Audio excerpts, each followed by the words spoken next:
Léa, jeune entrepreneuse pleine d'ambition, venait de lancer sa propre agence événementielle.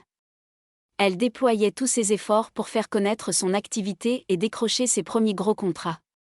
C'est lors d'un cocktail mondain qu'elle fit la rencontre de Samy, un homme d'affaires réputé dans le monde de l'immobilier. Samy, charmé par la beauté et la détermination de Léa, l'aborda avec un sourire enjôleur. Ils engagèrent la conversation, et Léa fut rapidement séduite par l'assurance et le charisme de Samy. Celui-ci ne tarda pas à lui proposer de collaborer sur un gros événement dans l'un de ses projets immobiliers. Ravie de cette opportunité, Léa accepta avec enthousiasme. Elle travailla d'arrache-pied pour organiser un événement somptueux qui mettrait en valeur les appartements de luxe de Samy. Le jour J, le succès fut au rendez-vous, et Samy ne put que se féliciter d'avoir fait appel à Léa. Leur collaboration fructueuse les rapprocha davantage, et il ne leur fallut pas longtemps pour succomber à une passion dévorante. Léa, aveuglée par son amour naissant, ne vit pas les véritables intentions de Samy, qui commençait déjà à tisser sa toile autour d'elle. Leurs rendez-vous secrets se multiplièrent, et leur relation prit une tournure de plus en plus sérieuse. Léa, aux anges, rêvait déjà d'un avenir radieux à ses côtés. Mais elle ignorait encore à quel point Samy avait des projets bien plus sombres en tête. Quelques mois après leur rencontre, Léa remarqua des changements dans le comportement de Samy. Il semblait de plus en plus distant, passant de longues heures enfermé dans son bureau à traiter des affaires. Léa, inquiète, tenta d'en discuter avec lui, mais Samy la rassura, affirmant que tout allait bien et qu'il devait simplement gérer quelques problèmes urgents. Pendant ce temps, Aïcha, la meilleure amie de Léa, avait un mauvais pressentiment concernant Samy.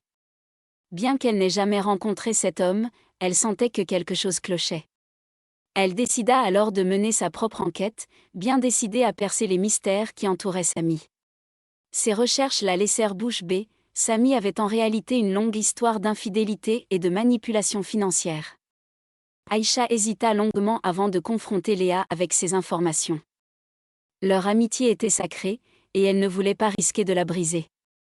Mais sa conscience lui dictait d'agir, de prévenir Léa avant qu'il ne soit trop tard. Léa, sous le choc, eut d'abord du mal à croire ce que son ami lui racontait. Comment son Samy, l'homme qu'elle aimait, pouvait-il être si malhonnête ? Mais les preuves étaient là, irréfutables. Déchirée entre l'amour qu'elle portait à Samy et la confiance qu'Aïcha lui inspirait, Léa se sentit soudain perdue, ne sachant plus à qui se fier. Face à cette situation délicate, Léa décida de confronter Samy, bien décidée à obtenir des explications. Mais ce qu'elle ignorait, c'est que Samy avait déjà préparé sa riposte, prêt à utiliser tous les moyens nécessaires pour préserver ses plans machiavéliques.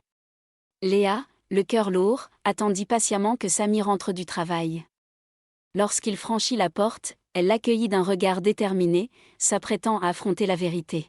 « Samy, j'ai quelque chose à te dire. J'ai appris des choses sur toi, et je dois savoir la vérité. » Samy, pris au dépourvu, tenta d'abord de se montrer rassurant, mais le regard perçant de Léa le déstabilisa. Comprenant qu'il ne pourrait plus dissimuler ses manigances, il décida de passer à l'attaque. « Que veux-tu savoir, ma chérie ? » « Je n'ai rien à te cacher, répondit-il, le visage fermé. Léa, la voix tremblante, lui révéla alors les informations qu'Aïcha lui avait transmises. « On m'a dit que tu as eu de nombreuses liaisons, et que tu as des problèmes avec la justice pour des affaires douteuses. Est-ce vrai ?» Samy, acculé, comprit qu'il ne pouvait plus nier. Avec un rire narquois, il admit ses infidélités passées, mais nia fermement toute malversation financière. « Écoute, Léa, j'ai fait des erreurs dans le passé, c'est vrai. Mais je t'aime, et je veux construire un avenir avec toi.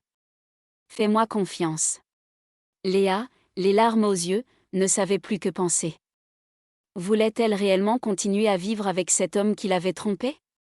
Mais son cœur, encore sous le charme, la poussait à lui pardonner. Perdue, elle décida de prendre le temps d'y réfléchir, espérant que Samy changerait. Cependant, ce que Léa ignorait, c'est que Samy n'avait nullement l'intention de changer.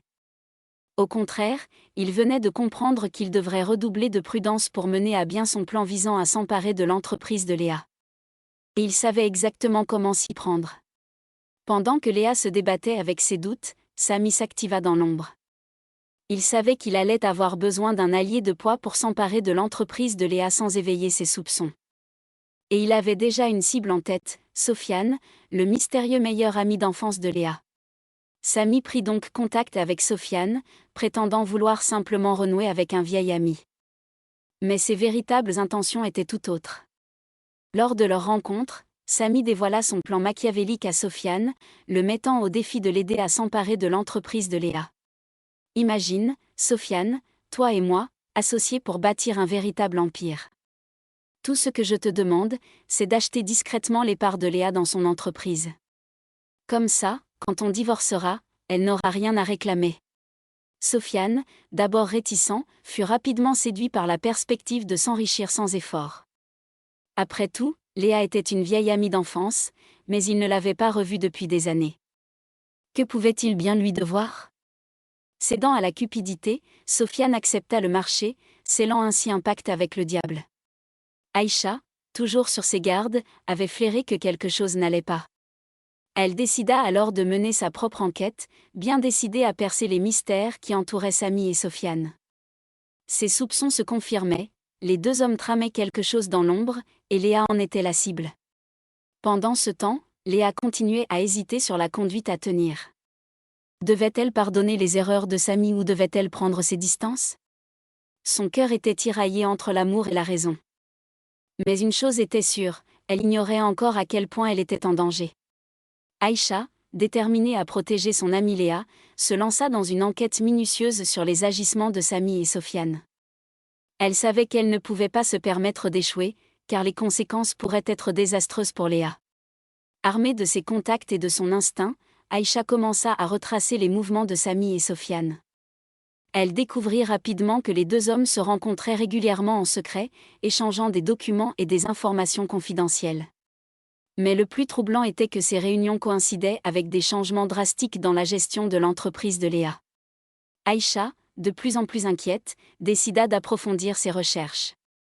Elle réussit à mettre la main sur des relevés bancaires qui montraient des virements suspects entre les comptes de Samy et de Sofiane. Il était clair maintenant que les deux hommes complotaient quelque chose dans l'ombre. Malheureusement, Aïcha ne put rassembler toutes les preuves nécessaires avant que Samy ne passe à l'action. Un jour, Léa l'appela, paniquée, Samy venait de lui annoncer qu'il voulait vendre l'entreprise familiale. Aïcha comprit alors que le pire était sur le point de se produire. Tiraillée entre la volonté de prévenir son amie et la crainte de la voir rejeter ses accusations, Aïcha hésita longuement. Mais elle savait qu'elle n'avait pas le choix, elle devait agir, coûte que coûte, pour sauver Léa de la catastrophe qui se profilait à l'horizon. Samy, furieux à l'idée de devoir partager sa fortune dans le divorce, contacta Sofiane. « J'ai besoin de ton aide, lui dit-il lors d'un déjeuner. Tu dois racheter les parts de l'entreprise de Léa. Comme ça, elle n'aura rien lors du divorce. » Sofiane, qui avait depuis longtemps oublié son amitié d'enfance avec Léa, accepta le plan. L'appât du gain avait remplacé les souvenirs de leur jeunesse partagée. Mais un employé de l'entreprise, témoin de leur conversation secrète, décida d'alerter Aïcha. Il lui transmit des enregistrements compromettants. Aïcha, choquée par la trahison de Sofiane envers son ami d'enfance, rassembla méticuleusement toutes les preuves du complot. Le piège était en train de se refermer sur Samy et Sofiane, qui se croyaient intouchables. Un soir, Aïcha convoqua Léa dans un café discret. Elle lui révéla tout, le plan de Samy, la complicité de Sofiane, et les preuves qu'elle avait rassemblées. Léa, doublement trahie par son mari et son ami d'enfance, sentit la colère remplacer sa peine. Elle comprit qu'elle devait se battre non seulement pour son entreprise, mais aussi pour sa dignité. Avec l'aide d'Aïcha, elle contacta le meilleur avocat de la ville. Les preuves en main, ils préparèrent leur stratégie pour le procès. Pendant ce temps, Samy et Sofiane, ignorant que leur plan avait été découvert, continuaient leur manigance. Le jour du jugement approchait, et Léa se sentait enfin prête à affronter ces deux hommes qui l'avaient trahie. Le jour du procès, l'atmosphère était électrique dans la salle d'audience. Samy affichait son habituel sourire arrogant, Sofiane restait dans l'ombre. L'avocat de Léa présenta méthodiquement les preuves, enregistrements, documents, témoignages. Le visage de Samy se décomposa peu à peu. Sofiane, acculé, finit par craquer. Il avoua tout le plan devant le juge, espérant sauver sa peau en collaborant avec la justice. Samy, fou de rage, se mit à hurler des insultes dans le tribunal. Il fut rapidement maîtrisé par les agents de sécurité.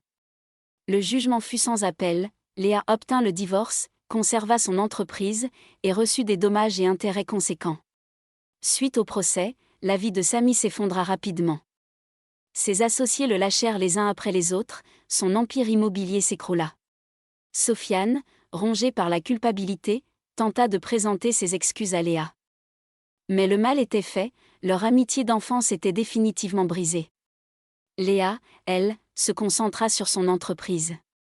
Avec l'aide indéfectible d'Aïcha, elle la fit prospérer comme jamais. Les mois passèrent, transformant peu à peu les blessures en force. Léa avait appris à faire confiance à son instinct et à s'entourer des bonnes personnes. Sa réussite professionnelle devint un exemple pour d'autres femmes confrontées à des situations similaires. Un an après le divorce, Léa avait complètement transformé son entreprise. Elle organisait maintenant les plus grands événements de la ville. Aïcha était devenue son associée officielle, leur amitié plus forte que jamais. Ensemble, elles formaient un duo redoutable dans le monde des affaires. Les articles de presse saluaient le succès de cette femme qui avait su transformer une trahison en victoire. Quant à Samy et Sofiane, ils avaient quitté la ville, laissant derrière eux le souvenir de leurs machinations ratées. Le destin avait décidé de récompenser Léa pour sa résilience et son courage. Un soir, alors qu'elle organisait un prestigieux festival culinaire, Aïcha lui présenta son frère Karim, récemment rentré au pays après 10 ans passés dans les plus grandes cuisines du monde. Chef talentueux formé à l'étranger, il avait décidé de revenir aux sources pour ouvrir son restaurant gastronomique, fusion audacieuse entre cuisine traditionnelle africaine et technique moderne. Karim, charmé par la force de caractère et l'élégance naturelle de Léa, fut immédiatement intrigué par cette femme dont sa sœur lui avait tant parlé. Il avait suivi de loin son histoire, admirant sa détermination à se battre contre l'injustice. Contrairement à Samy, obsédé par l'argent et les apparences, Karim dégageait une passion authentique pour son art et un profond respect pour les traditions culinaires de son pays. Cette sincérité toucha Léa dès leurs premiers échanges. Au fil des collaborations, Léa organisant le lancement du restaurant de Karim puis divers événements gastronomiques, ils se découvrirent de nombreux points communs, leur créativité, leur désir d'excellence, et surtout, leurs valeurs profondément ancrées d'honnêteté et de respect du travail bien fait. Leurs réunions professionnelles se transformèrent naturellement en moments plus personnels, partageant leur vision d'un art de vivre où la gastronomie et l'événementiel se rencontrent harmonieusement. Aïcha observait avec joie cette idylle naissante. Elle qui avait été le rempart de Léa dans la tempête, devenait maintenant témoin de sa renaissance amoureuse. Cette fois-ci, pas de zone d'ombre, pas de secret, leur relation se construisait dans la transparence et la confiance mutuelle. Un an jour pour jour après leur première rencontre, lors d'une soirée privée dans le jardin d'herbes aromatiques de son restaurant, Karim fit sa demande. Il avait préparé lui-même un festin mémorable, mêlant les saveurs de leur enfance aux techniques raffinées apprises lors de ses voyages. Le lieu était illuminé de lanternes traditionnelles, parfumées d'encens et d'herbes fraîches. Léa, émue aux larmes, dit oui sans hésiter, sentant au plus profond d'elle-même qu'elle avait enfin trouvé l'amour véritable. Le mariage fut une célébration inoubliable où gastronomie et événementiel se marièrent à la perfection. Karim supervisa personnellement le menu, pendant que Léa orchestrait une mise en scène féerique. L'événement, organisé conjointement avec Aïcha, devint rapidement célèbre. Les deux familles, unies dans la joie, dansèrent jusqu'à l'aube au son des chants traditionnels, entourés de mets aussi beaux que délicieux. Ce jour-là, en voyant Léa rayonnante dans sa robe de mariée, fusion parfaite entre élégance européenne et touches africaines, Aïcha ne put retenir ses larmes de bonheur. Son amie avait non seulement survécu à la trahison, mais elle en était sortie plus forte, plus épanouie, et maintenant, elle devenait officiellement sa sœur. La vie avait ainsi tracé un chemin inattendu, transformant une histoire de trahison en un conte de résilience et d'amour véritable. Léa et Karim s'engagèrent dans leur nouvelle vie commune, unissant leurs talents pour créer des expériences uniques où la gastronomie rencontre l'art de l'événementiel. Leur collaboration professionnelle enrichissait leur amour, chacun poussant l'autre à se dépasser dans son art.